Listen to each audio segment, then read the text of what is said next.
Hey guys, so we were in Lufkin last weekend, had a pretty successful show. What a great show to go to. Had a good time. My team won some money, but more importantly, my horses were great. They were awesome, every one of them. So that was a success, or that's what I would call a success. And today I got up and I went and watched some polo wraps. And then I went over to the arena because we laid over there and helped reorganize the trailer back. And now I'm at home and I'm getting ready to pack up to go to the Houston Livestock Show. We will leave out tomorrow and the show will start on Wednesday.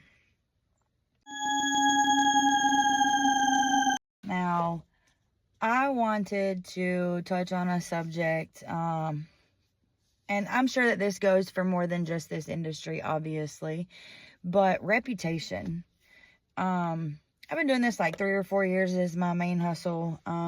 Been very grateful to be amongst some of the best in the business, and I've been ungrateful to be a part of some of the ones that I would say are not so desirable. In the 3-4 years that I've been doing it, I've learned a lot. And one of the things that I learned to do, and I was also raised this way, but it really came into play when this became my main hustle, was like listening and paying attention to how everyone else on the team does things. That's from how they feed to how they give meds and when, how they administer those meds, how they have a routine of feed, clean stalls, however it may go.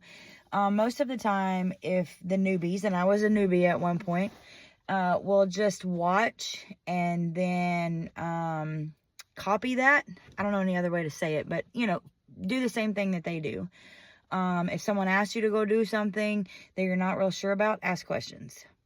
And in due time, when you get a reputation of someone who wants to be a team player on this team, like I previously talked about all of us kind of being a community together, this is more about being a team player with your team.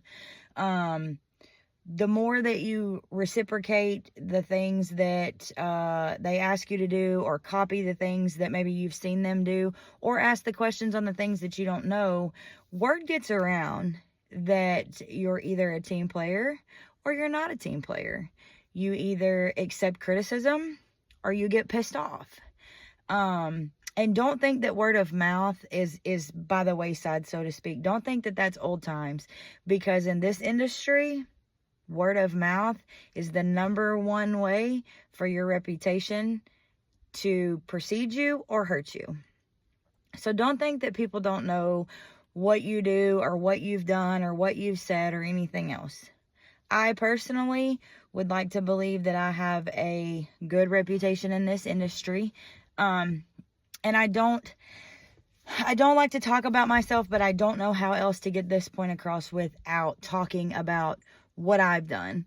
I've showed up at places where I have copied what I've seen be done, and I have been completely and totally made to feel an idiot. I have been to places where I have copied what was done, and I have been praised for it. So like, make sure that what you're doing at the end of the day is something that you feel is the right thing. In other words, when you lay your head down at night, don't leave yourself anything to worry about. But also make sure that your reputation in this industry is a good one. Because if it's ever bad and word gets around that it's bad, you should pick another career. And I know that sounds really harsh and really blunt, but it's also really factual. There are people that are gonna want to help your reputation be better, and there are also people out there that don't care about your reputation. So make sure that you're doing the right thing for you and your reputation. Let your reputation precede you, as I've always been told my entire life. And like I said, word gets around. So make sure that your reputation that people are seeing and that they're hearing about is the good kind. Because when it's the bad kind, it's no way no, as I like to say. And I personally have been part of a team for show help. I've been part of a team and working under someone as a permanent fixture on that team. And then I've kind of been what you want to kind of call a team lead. I don't know that I was very good at it because I had gotten so used to doing things by myself that I would just figure it out. But I also really hope that in doing that and having good help, my reputation continued to get better because I continued to work on myself to help other people be better that worked under me. Not everybody that's worked under me or with me, I don't mean to sound like I was a boss, but they're not going to say that, and that's okay. It's part of it. You know, not everybody likes me, but I'm also not everybody's cup of tea or shot of whiskey. And it's okay. That's fine. But what I'm getting at is make sure that your reputation precedes who you are. And if you're perceived as a good person, I promise you that your reputation will follow along right behind that. I hope you guys have a good week. Hopefully Houston is successful for us and everyone else that's going. I hope to see you guys down the road. Love you guys. Bye.